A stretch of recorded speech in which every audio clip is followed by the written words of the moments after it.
Hey everybody, welcome back to Video Game Method. Taking out a fun and exciting video for you guys today, because a few weeks ago I took a look at a work-in-progress SNES port of Castlevania II Simon's Quest from the NES to the Super Nintendo, and even though I said it was absolutely an amazing port, it wasn't finished yet because none of the MSU1 options were actually included in. Now those are here, you can download this thing and play it today, and when I say this is now the de facto best version of Simon's Quest to play, I 100% mean it. Before we get too far involved though, do me a huge favor, down below hit like and subscribe and ring that notification bell, definitely helps us out. And if you feel so inclined and want to support the channel, I got a Patreon link down below as well. But honestly, Rumbleminze did an amazing job with his port, bringing Castlevania II over to Super Nintendo, and Batty did a lot of the MSU1 encoding, also an incredible job. This is just such a better version of a game that's absolutely a classic that people either love or hate. Because back in the day, the translation from Japan to North America left a lot of issues, and some parts of the game were completely unexplainable as to how you were supposed to progress.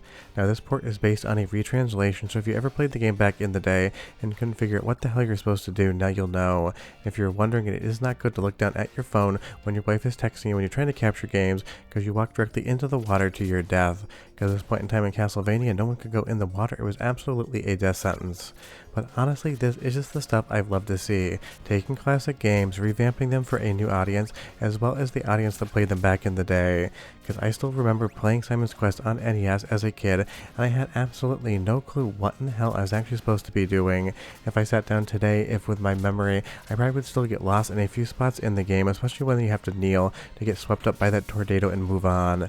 To say this game could be a little bit cryptic and a little bit strange would be an understatement, and it's still going to be that in some spots, but as far as everything else, including that translation and the port, are just going to make this a better experience to take a game that really is good, except a little bit janky, and improve in every single aspect imaginable. And that really is what these ports do. Rumbleminze basically takes a game, improves it in every direction, and then gives it to you on a new system. Because on the Super Nintendo, a lot of the sprite flickering is going to be completely gone. You're going to get better performance and everything else you'd expect from a faster, more modern platform back in the day. But the best part about this port, now that it is done, is you're going to get the MSU1 soundtracks, and you're going to get a bunch of different ones as well. So it's going to be a little bit of an early and long soundtrack sample, 3 different versions of the same music, so you can get a sense of exactly what's going on in this release, and you can kind of decide which one you like, because trust me, it's absolutely filled up with some incredible new tunes.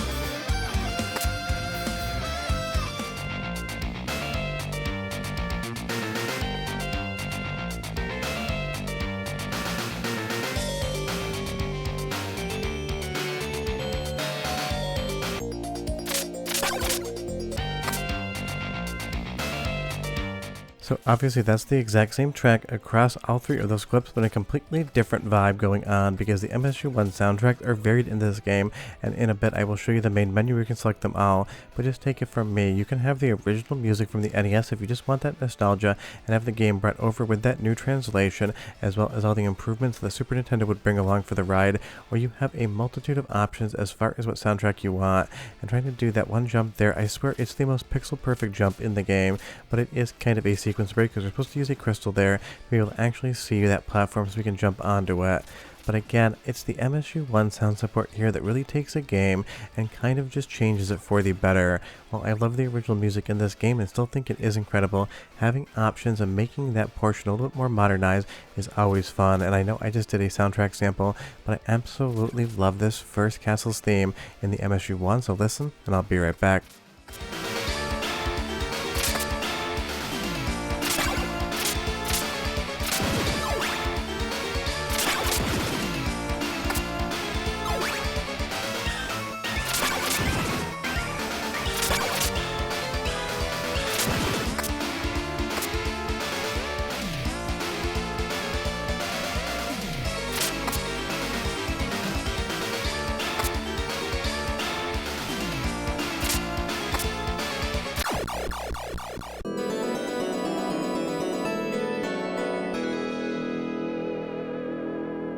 I mean, it's still Simon's Quest, so it's definitely still going to be a challenging game, but in all of the fun ways. And you'll see here on the actual main menu, there are going to be a metric crap ton of different versions of the soundtrack for you to listen to. If I had to select my favorite, it is hands down the hard rock soundtrack with all those wailing guitars. I think it works really well for a Castlevania game, but honestly, you can kind of take your pick here. I'm sure there's one you're going to love, one you're going to hate, and one you're going to kind of feel mid about, because it really is all subjective. But the fact that Rumbleminze gives us so many different options for the soundtrack in and of itself is absolutely one of the best features of this game outside of that retranslation. But as far as other items that are going to come to the game, you're going to have a brand new cinematic prologue. You also have SRAM or SRAM saving ability, so you're not going to have to use a password if you don't want to, which is definitely going to make it easier when you jump back into the game. Additionally, you can jump down from the stairs if you hold down on the D-pad and the A button at the same time. I didn't do it there because the clip didn't line up, but that is a functionality that will actually help you avoid some enemies later on in the game. You're also going to get an extended Japanese version ending in this as well, and a bunch of other stuff like extra whips and larger dialogue boxes. Basically, Rumbleminze has gone through the entirety of what Simon's Quest is and decided that they could improve it and make it better, and I think they absolutely nailed the brief. If I was going to sit down and play Castlevania II again, it would 100% be Rumbleminze's new version on Super Nintendo. It does absolutely everything right and takes a game that could be a little bit janky and a little bit unfinished feeling and makes it feel absolutely new and unique while feeling familiar at the same time. And there really is a lot of things as well here, like how the fades from day to night work, just giving you a smoother translation. And honestly, this game again is going to be difficult in spots. You're going to have to slog through it, but in the same way that any Castlevania game is going to challenge you in certain spots to try to get better at the enemy patterns and figure out how things work. And again, just being this on the Super Nintendo, you're going to get better performance, and that definitely is awesome, especially with the lack of sprite flicker. And that means also, now that Rumbleminze is done with this, I'm pretty sure he has time to do Castlevania 3, the absolute best Castlevania on the NES in my opinion. You can leave me a comment down below and you tell me, Castlevania 1, 2, or 3, which one would you pick? It's always fun to hear the different versions and options out there, and what you guys love the most. These eyeballs definitely troll me every single time I try to go up these stairs. They're basically this game's flea men, for lack of a better term. But as we kind of move up here again, I love that the graphics do not change. I know some people like to comment and say, if you're going to bring it to the Super Nintendo, why not redo the graphics?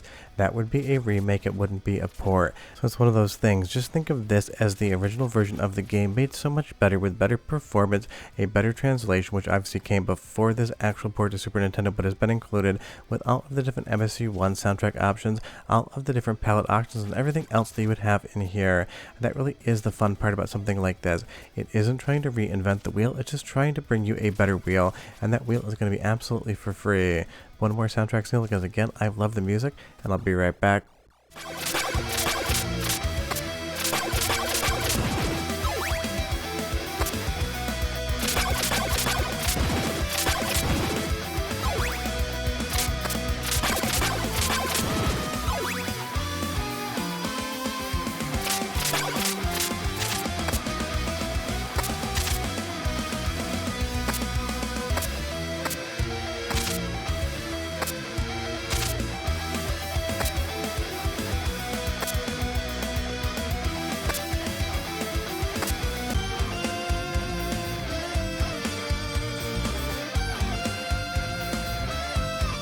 Like I said, at least in my opinion, the hard rock guitar soundtrack for Castlevania II is definitely my favorite, but there's not going to be 1 or 2 or 3 or 4 or even 5 soundtrack options in here. Honestly, there's not even going to be 6 or 7. There are 8 independent soundtracks you can choose to play Simon's Quest on, and that absolutely might be the #1 amount of soundtrack options for MSU1 support I've seen in any sort of port like this. So big credit to Rumbleminze and his team for basically getting this thing out the door and absolutely killing it.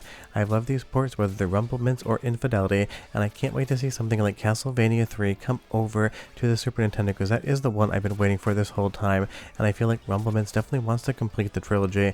Hell, maybe you can even package all 3 games onto one ROM with an absolutely massive MSU1 patch.